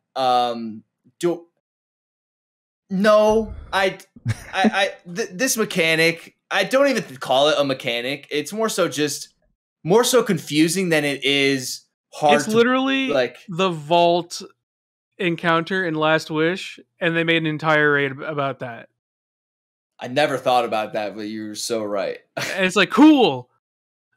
Don't make a whole encounter off of Last Wish's one encounter. Like, you made a whole raid off of a raid that is better, which is like, well, of course it's never going to be as good because you made a raid already that did it better. Like, yeah, I just feel like the symbols were there to make things more confusing rather than more challenging. If that makes sense, I guess. I don't feel there's like so many fucking symbols. Like, I mean, you give me 50 symbols to study, and it's like, yeah, people. If you're listening, you're like, all right, what in the world's going on?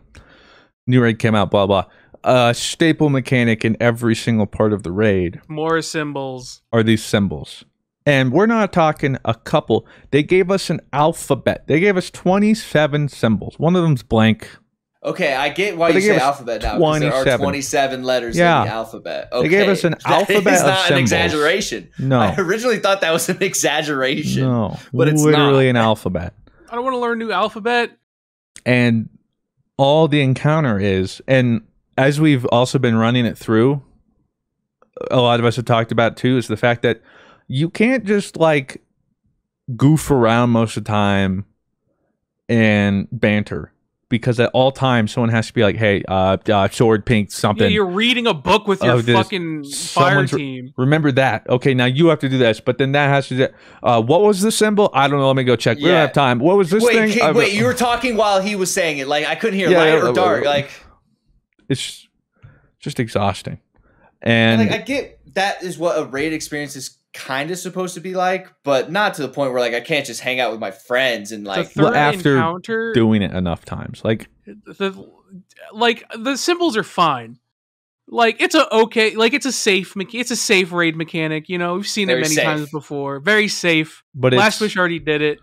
We didn't need to do the Last Wish symbols again. No. You could have done something different. They gave us more, by the way.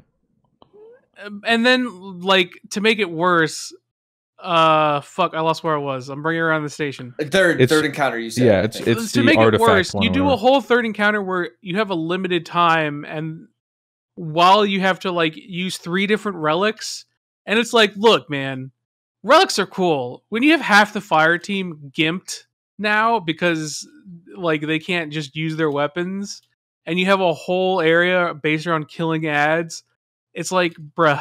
On top of remembering an alphabet. The third encounter. Yeah. Top 3 worst. Yeah, and you have to do the alphabet the whole time. Top 3 worst Destiny encounters of all time.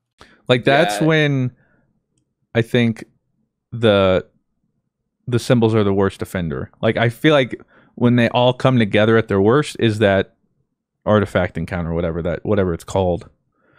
Because honestly, the Ralk fight, I really liked. Amazing. Awesome. Like, I think the best raid encounter, maybe it's up there. Not besides Last Wish, I would say. It's funny because this raid has one of the worst encounters in the history of the game, but it also has one of the best boss fights in the history of the game. I would say best boss DPS phase.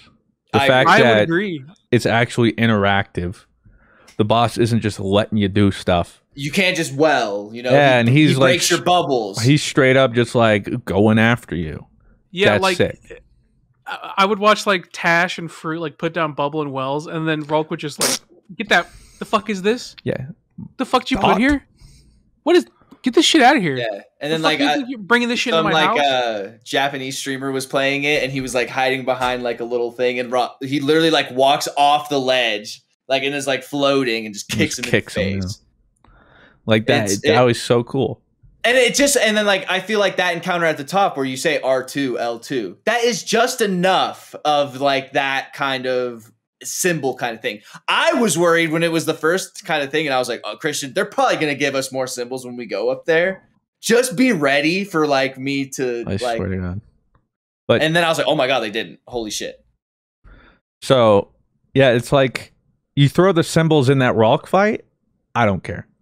Like, I don't have a feeling against the symbols one way or the other. But I think it's because the first encounter you start with symbols. And I wasn't that against them. And then you go to Caretaker, which, to be fair, a lot of you guys didn't have to deal with symbols, so maybe it didn't hurt you too much. But yeah, I was symbol dude. Yeah. So like 7 hours more symbols at Caretaker. Caretaker to then was literally... to then go into that maze. Then it's symbols for everyone, and I hate it. Yeah. It just like, it was... Because like they like to do that. They like to bring mechanics forward, which is it's good game design. It teaches you something, teaches you at a base level, reintroduces you, add things. That's fine. But for me, it was just this. Of all the things, it was the symbols, man. It's like I don't need this. But then that was it. We got the Ralk though, and the symbols are whatever.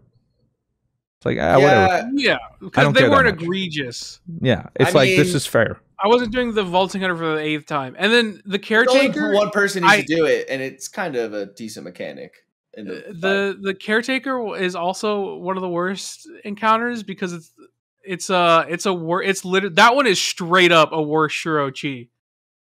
What is that? What does that mean?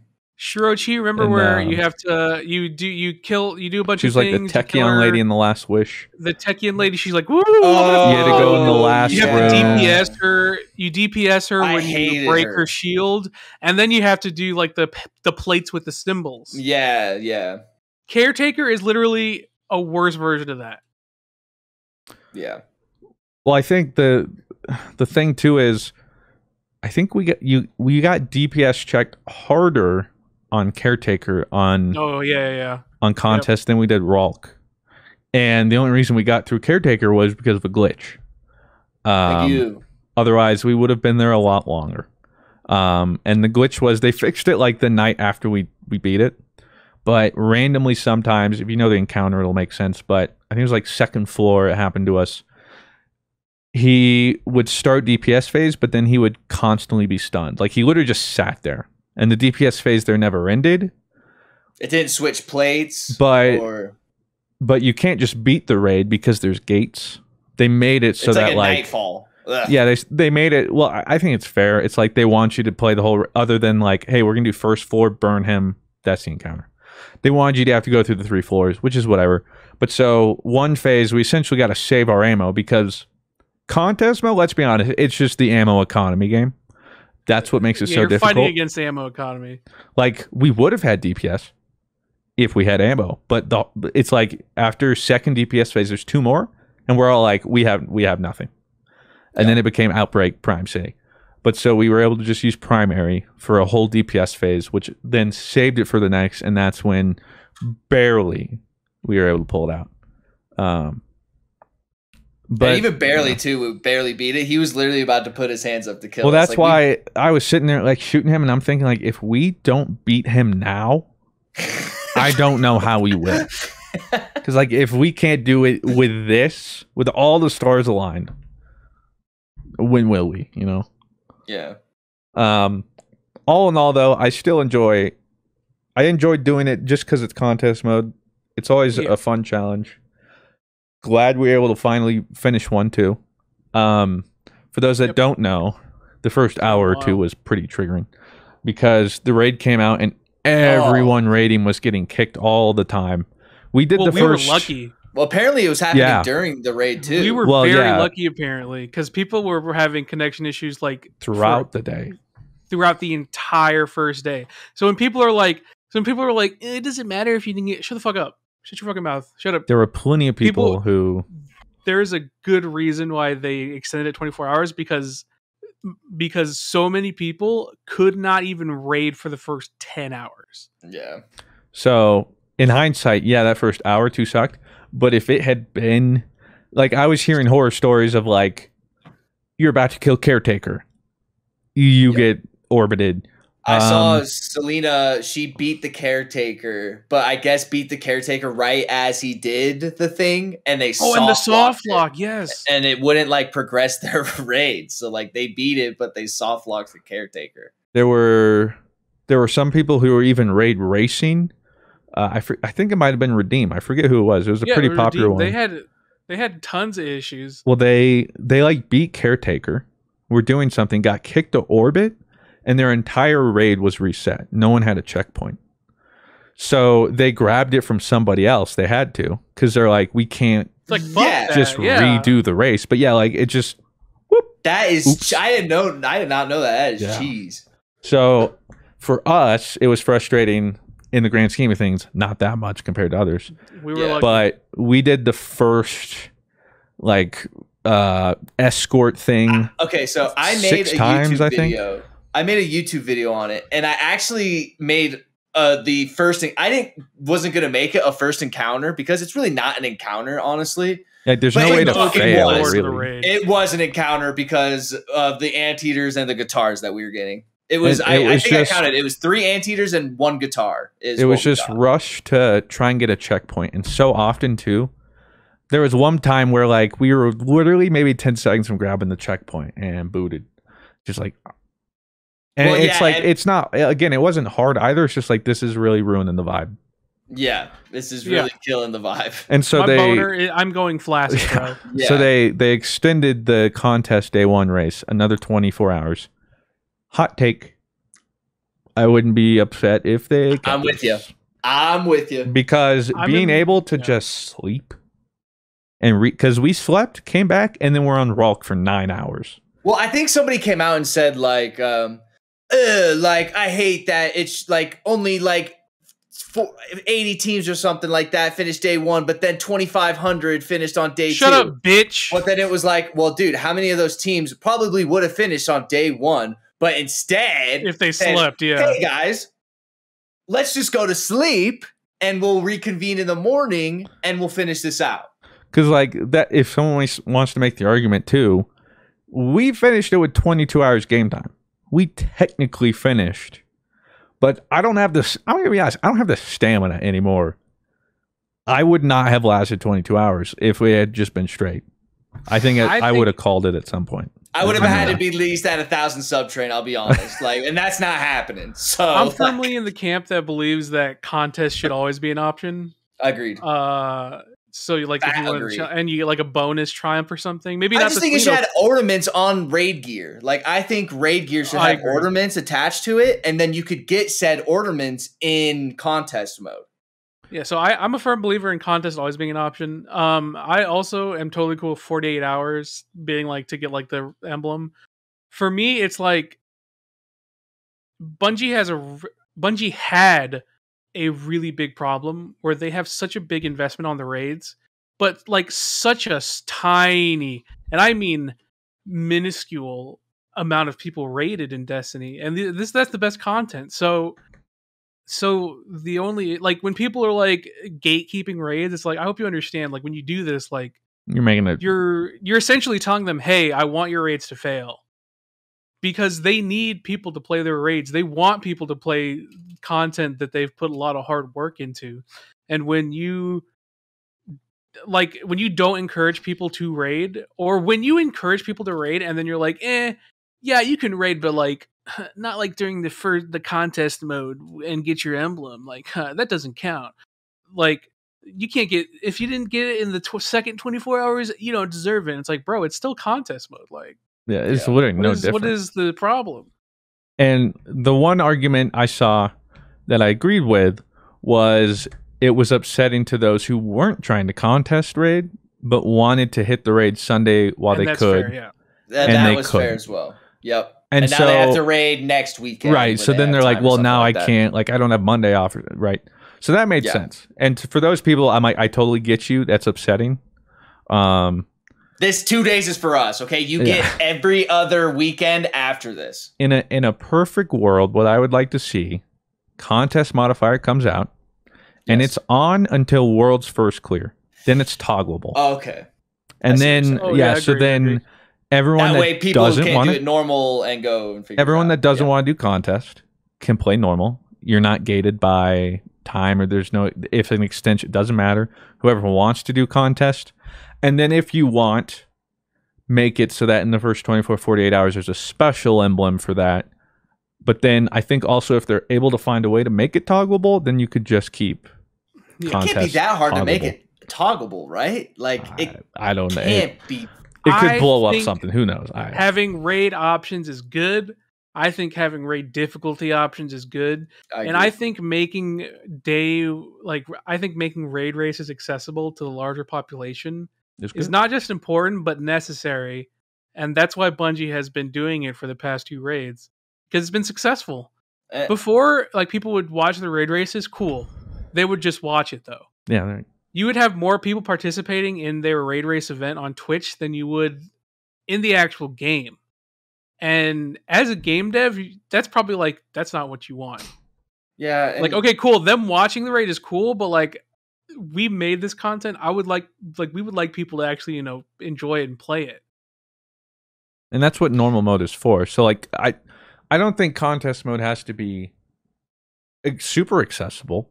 But like, when people are upset that like 5,000 so many teams beat Deepstone Crypt, it's like, really, bro? That's fine. I mean, contest mode was still hard. We didn't finish it. Like, a lot of people didn't finish it. But I would rather it be like somebody sees that and is like, hey, maybe I'll try in day 1 race, instead of it being last wish. And it's like, sorry, what, 5 teams? Or like whatever that was? And people are like, ugh. I would much rather, yeah, same thing. Way more people try it and experience it first off. I think just experiencing contest mode is fun. It's frustrating and it might not be for you. And then you're like, okay, well, I've tried it. But the more accessible, the more people play it, the more they'll talk about it, the more their friends will play it. Like the more raiders. Yeah, well, and then I think too, like, if you have it as a modifier, just put ornaments for like raid weapons or something like that in there. So you give your hardcore community like, oh, guys, we'll run our normal raids and then we'll do contests afterwards because these ornaments are fucking badass or something. Or even just having contests be like a one-time, like, you did contest, here's this cool something. Like, here's this cool ornament for the exotic or something that you only get for doing contests, like Destiny's version of Ultimates or some shit. Like, yeah. It's just when you have raids that don't have a lot of options and difficulty, like in Final Fantasy, I'm going to refer to Final Fantasy 14. They have great raids. Right? They have great raids, Blue. You have normal raids. They're just normal. Anyone can play them. You don't have to. There's some mechanics, but anyone can do them, and that's Destiny raids, right? And that's cool. But like, people aren't racing the normal raids. People are racing like the Savage, right? So like, in a perfect world, you have like the normal raids and then the contest raids, and then because like, I know people are like, ew, 5,000 people, 5,000 teams finishing the raid, ew, on the first 2 days. Like, all right, listen, would you rather that or like have an FF where like 800 teams finish the Savage tier in the first week? 7 days. Like, what do you?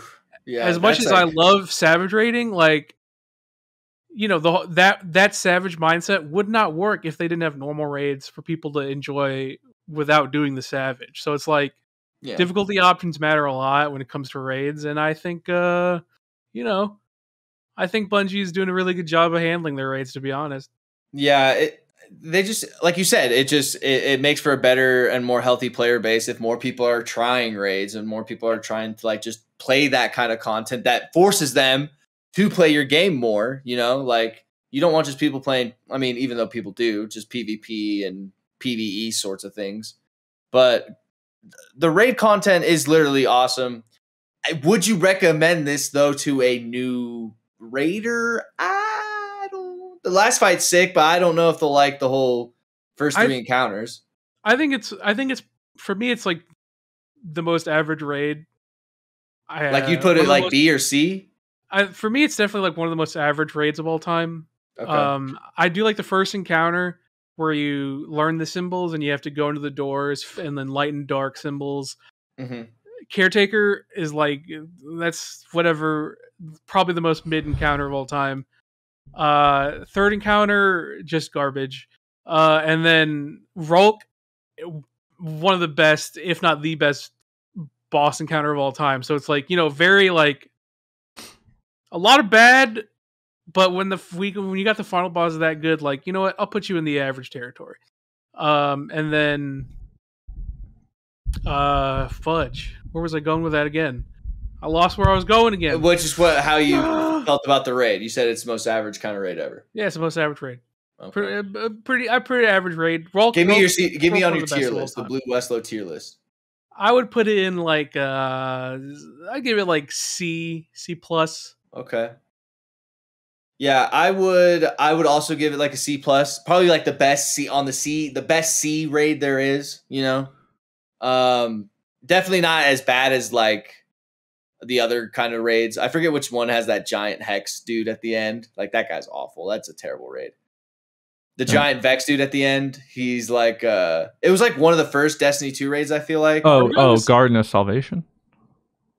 No, Argos. He's talking about Argos. Argos, like the big giant Vex thing. You like with the shields. Oh, yeah. I love that raid. Really? No, that one's like I would say that one's like mid, like on the lower mid one. I would say that one's lower mid, and then like this one is higher mid. That was a great boss fight. See, I can't say much about that one because the only times we ran it, I think, was with like maybe Dado, and that was when I wasn't playing with anyone. That's when I was like, guys, you guys gonna come back to Destiny? There's a new raid. Yeah, and then you found Final Fantasy. Thank God. Now he's like, guys, you go in. Yo, so check this out. There's a free trial. Back up, baby. Woo! Nice. Go get it. Get it while you can. Before Blue tells you to get the fuck out of his game. But where would you rank it, Mr. Fruit, in your connoisseur of raid?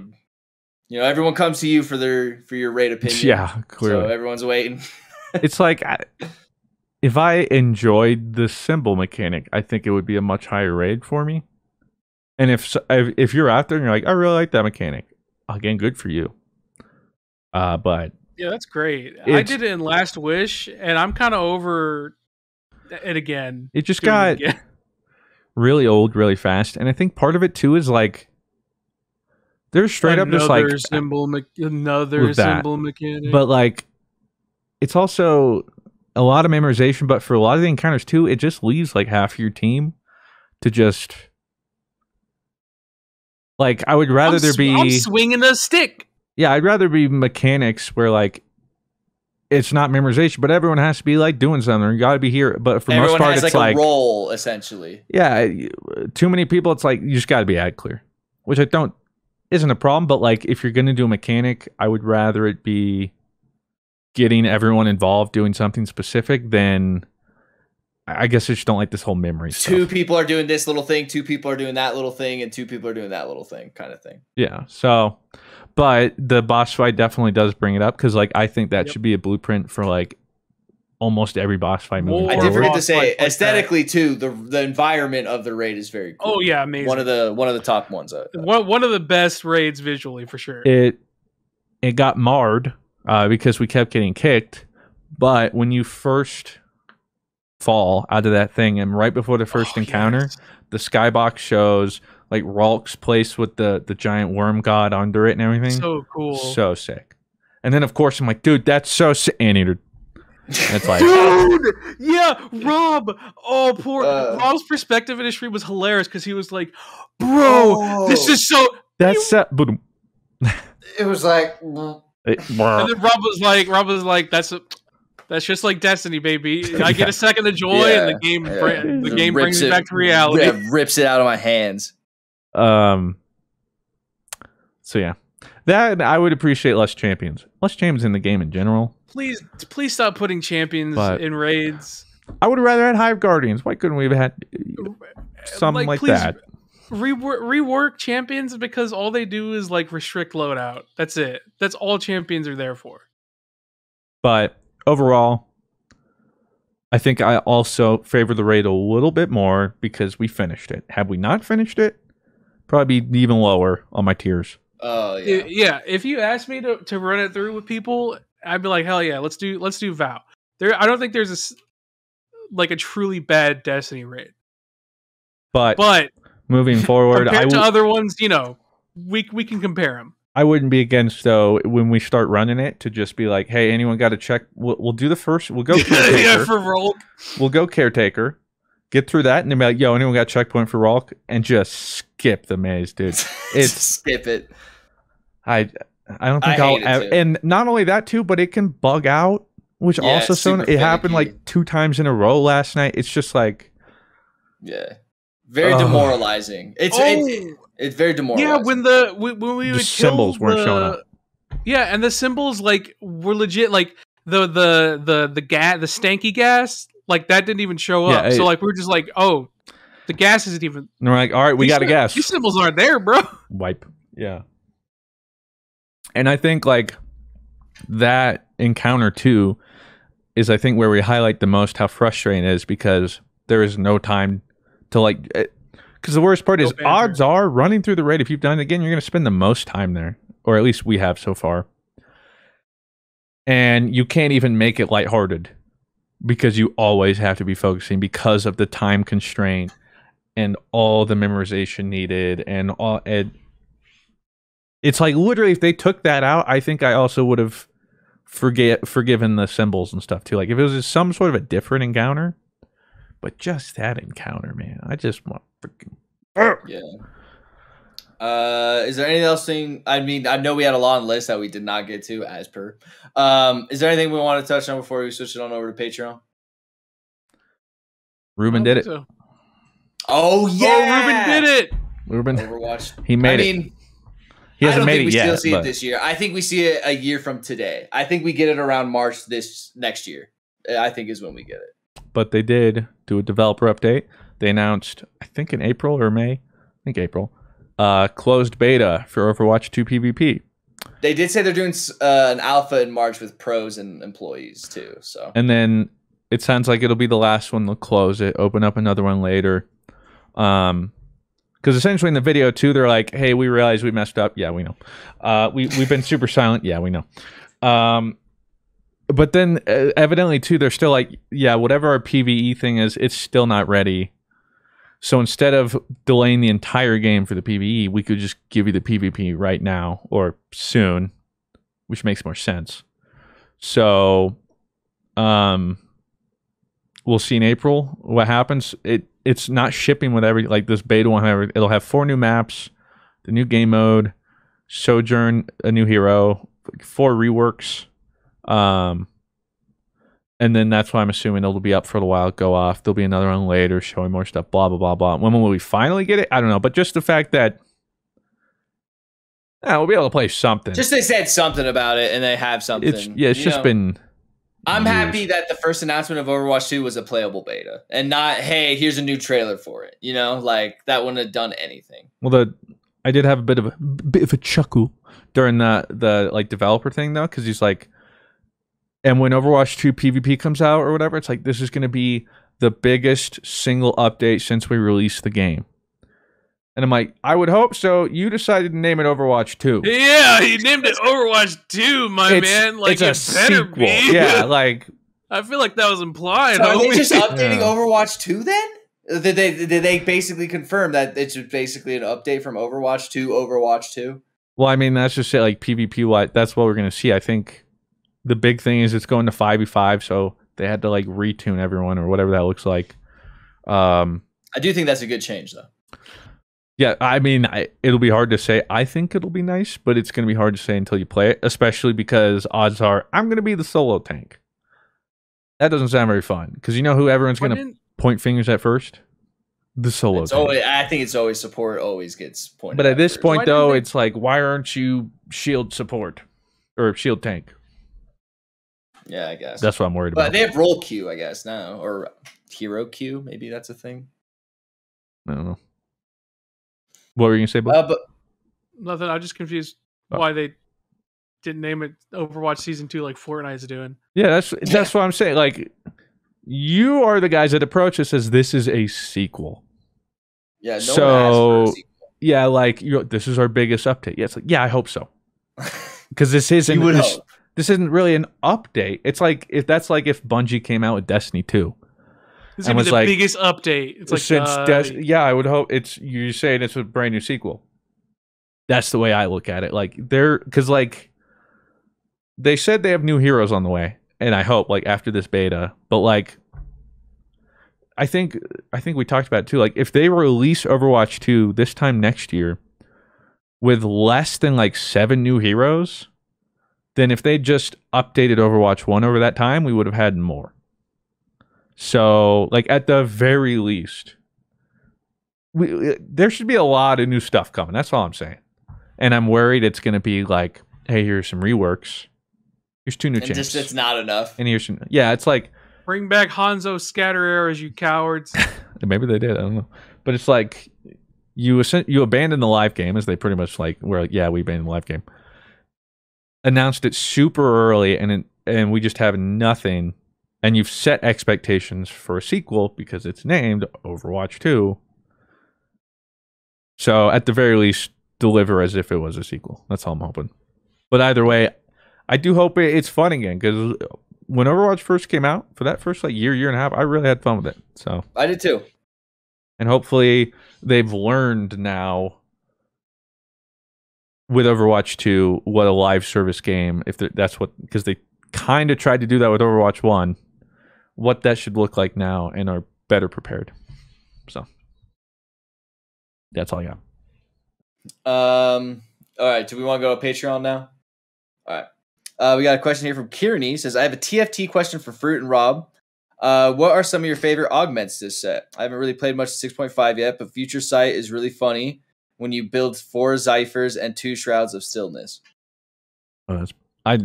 So I have to preface by, I think I've played 2 games of 6.5. Not because I didn't want to, it just could not have come at a worse time. It came literally with Horizon, Dying Light, Elden Ring, Destiny 2, like all in that same 6 days or whatever. So I want to get back to it because I grinded 6 super hard. But I do know what Future Sight does, so that is that would be a tilter. That's like what you like, who you see who you're fighting next, right? Yeah. So if you just why is build that a whole so bunch good?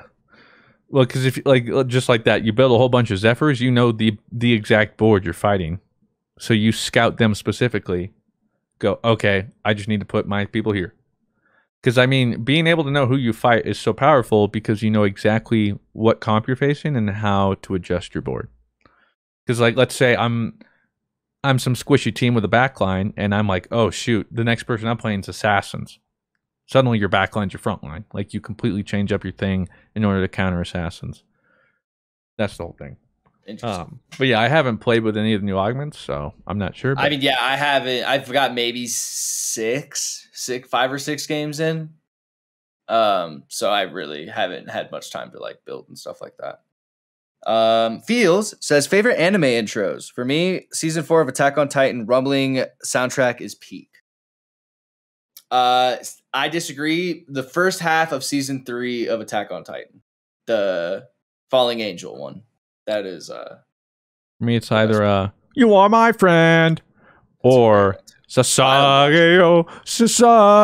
I think that was like season 2 of Attack on Titan. Yeah. Sick. Blue. Favorite anime intro? Probably either Overlord or Full Metal Alchemist Brotherhood. Okay. Fenrir asks, assuming you want to have a child, what would their names be? Bit of a faraway question for y'all, but should make for a good convo. If you rather answer something else, Kevin on the podcast win. Kevin. I don't know if Kevin would be able to handle that, but hell yeah. Let's go on. I talked about, I think I mentioned this like a while ago. I always wanted to name a daughter Crystal. Yeah. Claire next that. Well, she's like, it's a stripper name. What? Yeah, so our daughter, if we have one, will not be named Crystal. Claire. And that would be named after the Pokemon game, Crystal, correct? Yeah. Would it be spelled with a K or a C? C. Okay. Okay, a K is definitely a stripper name. A C, though. I can see that. That's see, I disagree. I think the K is less stripper and the C is more stripper. What? Yeah. I disagree there. Okay. A boy, I really like the name Roland. Roland? Mm-hmm. That's a good ass name. That's from Borderlands, correct? Dark Towers. Oh. And Borderlands. It is from Borderlands, but that's not right. But it would be more so from Dark Towers. Okay. I like the name Baird for a boy. I just kind of came up to that realization not too long ago. For a cat. But Sydney kind of brought up a good point for a cat. People would think it's bear instead of Baird. But like I feel like a child, if you hear Baird, you wouldn't be like, oh, Bear, you know? So I think Baird is a good kid name. But yeah, I mean, like way in the future though, I can barely take care of myself and just getting a fucking cat, you know? I ain't gonna have no kids anytime soon. I'm 27, man. You are pretty old. It is. I mean, it is old, but not. Hey, old. I mean, I don't mean to rush you, but Sid's maternal clock is ticking, you know? After 35, it's considered geriatric pregnancy. Claire reminds me of this all the time. It's very dangerous after 35. It's true. Jesus. Well, she's like, we originally talked about this. She's like, yeah, if we have a kid, it should be before 35. Because I don't want a geriatric pregnancy. And it's like, you're not geriatric till you're like 60 or something. Well, it turns out. Body-wise. Well, I mean, like, aren't physically. Aren't like women technically able to give birth at like 15, 14? Like, isn't that technically? It all depends on when their whenever whole thing starts. Yeah. But yeah, I think after 35, it's considered geriatric, and then if you look at like the risks involved with pregnancies, it spikes. So does our sperm say like, you know, like let's go sperm? Absolutely. Like, or does it slowly like? I mean, as we lose testosterone, as we age. I think after the age of like 26, 27, 28, we're around where we're going to start losing testosterone every year now. We actually start losing a bit every year, whereas we've been gaining. So technically, we get a little less potent every year. Fucking HGH, baby. I mean, that's why like older men will take like T boosters, and it's not a bad thing. Like it can be used well to essentially unless you're counteract like testosterone loss levels. So. Blue kids. I was gonna go with a gender neutral name for if it's a boy or a girl, and it is inspired by I was gonna name them Nico. I like that. And it's CS:GO Pro. He's great. That's and it's inspired by for any of you music lovers out there from the Velvet Underground and Nico, an incredible artist. She is fantastic, and I was like, you know what, Nico is also a great boy name, so I would go with Nico, whether it is a boy or a girl. Is it like N-E-K-O? N-I-C-O. N-I-K-0. N-I-C-0. I'm sure they'll appreciate that. Oh, Jax. Oh, sorry, I'm watching CS:GO. Crazy Yogi says, "Hey homies, my knee turned 1 this past weekend. Tore my ACL and both my meniscus. So had surgery a year ago, which made me think, have any of you have had surgery due to an injury? No. Yeah. I've had my teeth ripped out. That's about as surgery as. Oh no! Well, both my quote unquote surgery where I've gone under anesthesia have been teeth related. So yeah, like, that's about as surgery as I'll get. Yeah, me too. I went under for my ears a couple times. But ears, then really? Yeah, I have a whole bunch of ear problems. Especially when I was younger, they did a whole. There's literally like 5 different procedures. Do they cut it back here, or how does it work when they do ear surgery? Or does it like really? Or at least the stuff. A lot of mine were tube oriented stuff. Okay. And then actual like procedure from an injury was when I needed stitches on my knee. When I opened that up. But aside from that, no broken bones. And then like wisdom teeth. Yeah. But we'll do a couple more questions because we're running out of time. We went a little long to that. Classy says favorite games that you think are under the radar that never got the recognition they deserve. Okay, we've done a lot of this, so I'm skipping. Halcyonics says, "Hey guys, been a while. Simple question: turkey or beef?" Oh, I mean that's hard because What like, are you talking like a hamburger? What is like the vessel in which the turkey and or beef is coming in from? Because like if you're gonna say like burrito, I'm gonna say beef. Yeah, I'd say on average beef is better. Maybe it's like, more so like a burger. Turkey has its moments that, like barbecue turkey. Sheesh, that juicy goodness. However, I think I'm like 65-35 in favor of beef. Yeah, like if I had to split. Yeah, turkey's very dependent on how you prepare the turkey. But it can hit. Treyborn. Now that the first trailer for Obi-Wan just dropped, what are your thoughts? Okay, you guys excited? Fuck okay. yeah. About that. Yep. Crystal. Good morning, gentlemen. Now that we are getting up there in age, what recent experience I don't think you you're a guys feel stripper, old? for the record.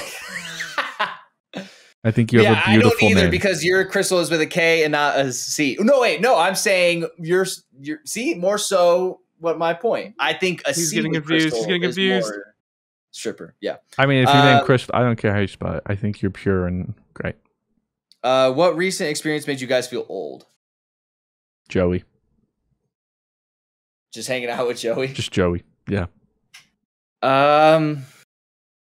I think when I got excited for the Super Bowl, I think that's when I kind of felt old. Like for the Super Bowl halftime thing, I felt kind of old that I was like, oh, cool. Cool halftime show for the first time ever. I got you. I did listen to Pat McAfee show, and he had this guy on, and he had colon cancer. So he's telling people to get their colons checked. And that's like the thing we finger up your ass, right? Yeah, it's a scope. They don't put the finger. So they put something up your ass, no? Camera, yeah. Okay, so they put something up your ass. So that, I was like, God, I got to do that soon, no? Or am I too... I think it's like mid to late 30s usually, but it can't hurt to go earlier. See, that's what made me feel old, the fact that I even have to think about that. That if I'm at that age where I need to get a scope up my butt. I don't think I felt too old recently. Usually it's only like when people tell me their age and they're like, yeah, I'm like 20, 22. And I'm just like, oh, I'm only like 5 years older than you, but I'm getting up there, Captain. And then, yeah, I don't know. I don't really feel...